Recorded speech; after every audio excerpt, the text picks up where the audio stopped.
how to change limits on Cash App. So hey everybody, welcome back to the channel. In this video we're going to learn how we can change limits on Cash App, so make sure to watch the video till the end. To basically change your limit on Cash App, which you can see over here, just make sure to open up your Cash App account. Now currently, if you want to view your current limits, tap on the profile icon from the top right. Then here you can go to the option called limits, and when you go to limits, here you'll be able to see all the limits.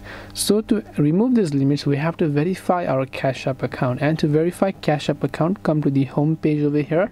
Then just try to add some amount of cash, right?